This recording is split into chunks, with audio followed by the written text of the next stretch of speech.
Hey, what's up, everybody? Welcome back to another episode of Actualization Station. I'm Chris, and this episode is our second poetry night. Thank you all so much for joining.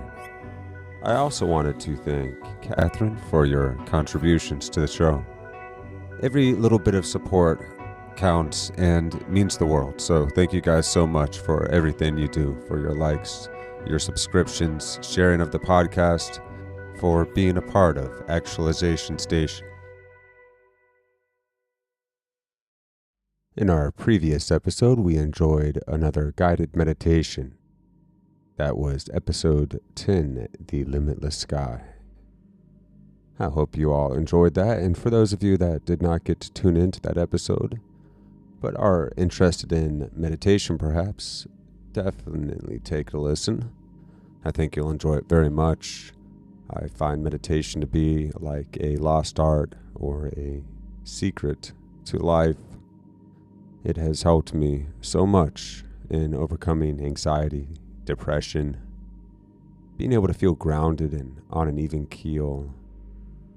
It's helped me optimize my daily experience and my ability to not overreact to situations, but rather to respond. It has deepened my well of patience and as well enriched my experience of life. All the little things stand out that much more beautifully. So I highly recommend meditation in any form, and if you can find any teacher that you jive with that works for you, I encourage you. It doesn't have to be me. Find anybody, anywhere, online, YouTube, through podcasts, through local teachers at local temples or local meditation centers, but wherever you have to go, read a book, learn about meditation, because it's world-changing. And speaking of appreciating the little things as well as the immense, let us dive back into the art of poetic language. As always, you are invited to share poetry of your own or by somebody else, as long as you include attribution. Feel free to share lyrics, favorite parts of books or movies, anything that feels to be in the realm of poetic language that you find special. Find us on iTunes, Google Podcasts, Apple Podcasts, Stitcher, Pocket Casts, Overcast, and all the rest. So yeah, check it out. And thank you guys so much for your support and contribution. First, I'm going to read a couple poems of my own.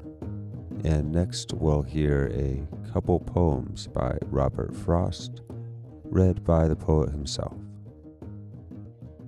This first poem is called Tree's Song. May we listen to tree's song of transmuted water and light, of cloud drops drank by heavy faces, hugging rivers and streams, and smiling around lakes and vast reflective spaces. When the frost sets in, and geese climb the sky back south, and moss no longer covers the toes of wood-footed forests, tree's song composes itself. Though this is, of course, how all songs must be composed. And this next poem is something I wrote some time ago. I don't remember exactly when. It's been around for a little while. I've always enjoyed it. So I'll share it with you today. It's called River's Song. Fight, river, river. Run, clear water, run. Drive your body through the timber, over boulder, under sun. Babble, river, river. Prattle as you travel on. Scream right through the valley now. Dress your currents with foam and fog. And roll, river, river. Cut on through the mountainside. And rage, river, river. Tear the canyon open wide. Drive the gorge with your tongue. Scatter soil, scatter silt, puddle, pond, and shape yourself. And press your body through the gap and crevice. Sing your fury with a churning essence. And royal river, toil through the underground. Crack the caves that would contain. And through fissures whistle loud. To rise again, to fall as rain, to float as mists, and waft away. For rivers roll, flows on and on. As wind does blow, the river runs. And now we will hear a couple pieces by Robert Frost, beginning with Stopping by Woods on a Snowy Evening. Yeah, stopping by woods on a snowy evening. Whose woods these are, I think I know. His house is in the village, though. He will not see me stopping here to watch his woods fill up with snow. My little horse must think it queer to stop without a farmhouse near, between the woods and frozen lake, the darkest evening of the year. He gives his harness bells a shake to ask if there is some mistake. The only other sounds the sweep of easy wind and downy flake. The woods are lovely, dark and deep, but I have promises to keep, and miles to go before I sleep, and miles to go before I sleep. Robert Frost, ladies and gentlemen. Let him know.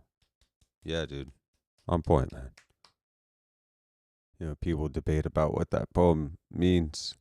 But I think Robert's just talking about a moment when sees something beautiful and then he gets so lost in it that everything is so perfect that he could die right there, and he has to remind himself that he's still got miles to go before he can sleep. You know, he's got things to do still. He's got commitments, perhaps. Maybe he's got a career or some other involvements, and he's got to, got to keep going for a while. This is beautiful. This is perfect. This is so good. I could stay right here and just fall asleep comfortably in the freezing cold and, pass on. But no, things to do in this world. Got to get some more good out there while I can. The woods are lovely, dark and deep, but I have promises to keep, and miles to go before I sleep, and miles to go before I sleep. All right, so now we're going to hear one more poem by Robert Frost, titled Birches. When I see birches bent to left and right across the lines of straighter, darker trees, I like to think some boy's been swinging them. But swinging doesn't bend them down to stay as ice storms do. Often you must have seen them loaded with ice a sunny winter morning after a rain. They click upon themselves as the breeze rises and turn many-colored as the stir cracks and crazes their enamel. Soon the sun's warmth makes them shed crystal shells, shattering and avalanching on the snow crust. Such heaps of broken glass to sweep away, you'd think the inner dome of heaven had fallen. They are dragged to the withered bracken by the load, and they seem not to break. Though once they're bowed so low for long, they never right themselves. You may see their trunks arching in the woods years afterward, trailing their leaves on the ground like girls on hands and knees that throw their hair before them over their heads to dry in the sun.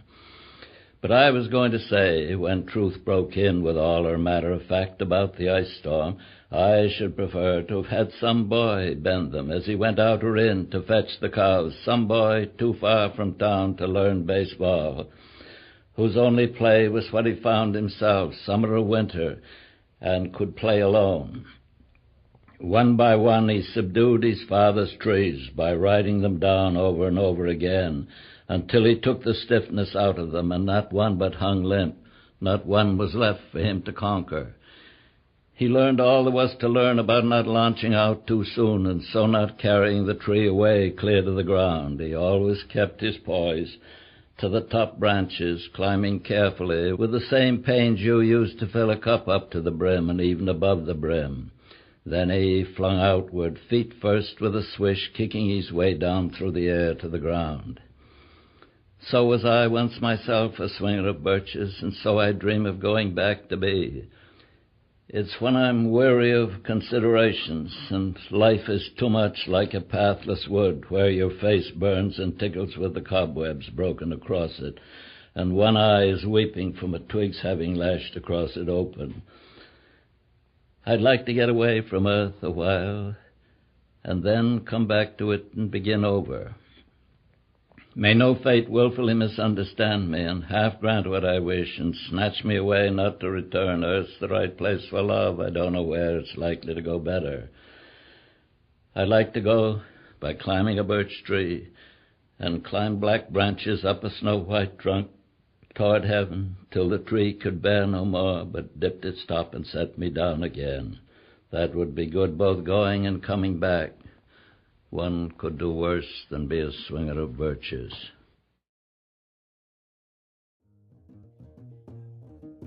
Well, I hope you guys enjoyed these poems tonight. And as always, if you have poems of your own that you would like to share, please do. You're totally welcome. And stay tuned for our next episode, which will be... I got a few things I've been working on. We'll see which one I end up finishing up first. All right, guys. I love you all. Thank you so much for all that you do and all that you are. And keep on pushing, keep on going, keep on rowing that boat on forward, going with the flow of life. Breathe deep, breathe easy, meditate daily. Appreciate those little things. Keep it strong, keep it beautiful.